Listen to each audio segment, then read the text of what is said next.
My name's GuyKesTV and I've been a professional bike tester for the past 21 years.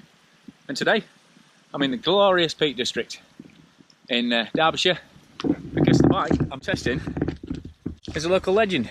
The new Generation 3 Cotic Rocket. 157mm, 27.5, steel framed enduro bike. So, Cotic Rocket Generation 3, which is an entirely new mainframe. Still Reynolds 853, but you've got this new top tube, the new DZB ovalized top tube. They've always had an ovalized top tube on them, but this is an even more ovalized one. It's 45mm wide by 32mm deep, whereas the down tube is just a 37mm perfectly round tube with gusset reinforcement on both sides there. You can see just spreading the stress coming out from that 44mm head tube, which is ready to take a taper headset. But the real difference here is the geometry in terms of the front end.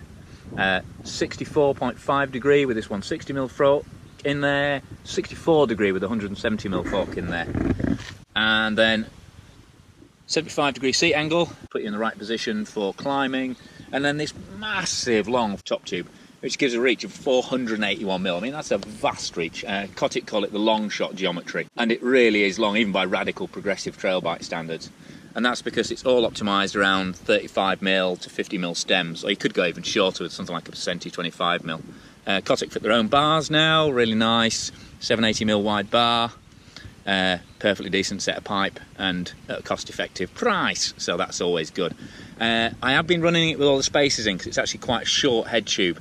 If you like a really high front end, you may need to go higher on the bar as well, because it is pretty slammed with it head down. Just something to bear in mind when you're speccing the bike. And in the back here, sorry, in the centre here, controlling all the suspension, you've got a Cane Creek Air double barrel inline shock, high and low speed compression damping, high and low speed rebound damping. You've also got this climb switch which slows down both compression and rebound damping to just give you a little bit of movement for traction and to stop the back end kicking up and losing pedalling rhythm, but still properly damped against bouncing and pogoing around when you're out of the saddle. So really good addition to the bike. I mean, they've always been available as a spec option on the Rocket, but now it's also got slightly reconfigured kinematics, so it's given 157mm of travel at the back rather than 150mm. The whole back end feels so much smoother. And the other reason for the back end feeling smoother is this whole new chainstay assembly here at the front end, because it's now a single ring specific front end. You've got this little single chainring guide there, but there's no way you can fit a front mech to it. There's no fixtures for the shift cables, nothing. So it's purely single ring specific, which means the design has been able to go much wider with this pivot and this chainstay, and the result is a much more solid bike. Back end, you've got a little seat stay pivot here, so it's effectively a low pivot swing arm, but it's an alloy back end just to save a bit of weight, and because the manipulation and manufacturing is easier in alloy than it is in steel. Short drop linkages here, one on each side, little pinch bolts for adjusting the bearings. Well, that's a bit awkward, not going to lie. That you can, if you've got fat calves or you're running your cleats in fairly narrow, you can catch your calves on that. I've done it on a couple of pairs of shoes, haven't done it on the shoes I've been riding today, so just a case of being aware of it if you've got big calf muscles and you like your shoes in narrow. But otherwise, really neat internal cable route in there, and space for a 2.6 inch tyre on a wide rim if you like a large amount of rubber in your life. Currently it's running Vigilante 2.3 tyres, TCS high grip light carcass. To be honest, I wouldn't go with that. There are loads of options for tyres and wheels when you're speccing up your Cotic.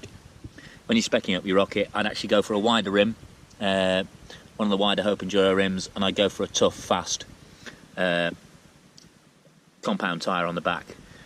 Because these, and if you start lowering the pressure on the light carcass WTBs, not only are they pretty fragile, but they also squirm around a lot. And it's nice to have that compliance of the steel mainframe and the alloy back end, but too much compliance is obviously a bad thing, and it gets out of shape pretty easily. So I've been testing this bike as well.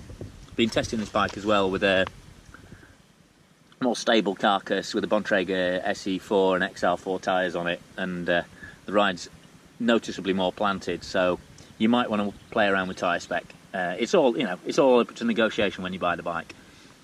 437mm chainstay length, boost back end with a Syntace gear hanger and axle insert clamp on there, so not replaceable if anything happens to it to destroy the threads.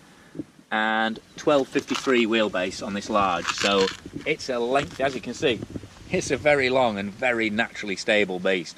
But thanks to that short stem and wide bar, you've still got a decent amount of agility in there. One thing that's a definite bonus on this gold spec bike is the Cane Creek Helm air fork on front. One of my favourite forks, just so controlled, really adjustable. You've got high and low speed compression damping again. You've also got positive and negative spring adjustment, so you can set it up in so many different ways. The only thing I would be wary of is this axle at the front. They've got their own bespoke axle system. It's got that little collar on there that can get a bit gritty and sticky if you let it get dirty, so keep it clean, keep it well greased. Apart from that, the Helm is one of my favourite forks, and I've ridden all the forks for this year. Just super controlled. I mean, even when you're running it what feels relatively plush and almost too soft, you're still not using a lot of travel, and we've been battering down some rocky old descents today, and it's still kept nice and high in the travel, plenty of composure and control left until you absolutely need it. And again, I mean, I did actually shoot a whole bunch of footage on this around Helvellyn on the dolly wagon descent, which is absolutely brutal, and it still didn't blow through all its travel then. XT brakes can be a bit hit and miss if the bleeding's not great on them, but got lucky with this set and they're fine. And again, there's just a load of really nice steel detailing on this bike. You know, obviously steel's a bit heavier, the steel mainframe's a bit heavier than a carbon bike or an alloy bike, but the feel you get from it, and that ductility, that compliance, although it's very carefully engineered, Si's gone to a lot of trouble to get it just the right balance with this new tube set. You can still definitely feel it. I mean, some people ask you, can you feel that it's a steel frame despite the fact it's got all that suspension? And absolutely, you know, it's very, very clear when you're riding it back to back. But just nice features like that, the little, you know, the large segment of tube there used as the base for the back of the shock, just lets that internal cable routing go through there. There's just lots of nice little detail on this bike. It's a real bike you'd be really, really proud to own. And, you know, they're unique. I mean, there are other steel bikes around now, but in terms of reasonably priced, very, very mature in terms of the technology and the suspension tech used in them, it's a pretty unique bike. And if you need extra chain guide, it's still got ISCG tabs down in there, and threaded bottom bracket, because it's a bike designed in Britain to be ridden in Britain, and all the hideous weather that entails. And again, nice oversized section of pipe there, carrying that upper linkage, so again, stiffening it up all the way through, but just to the right pitch, so there is still a point in having a steel mainframe.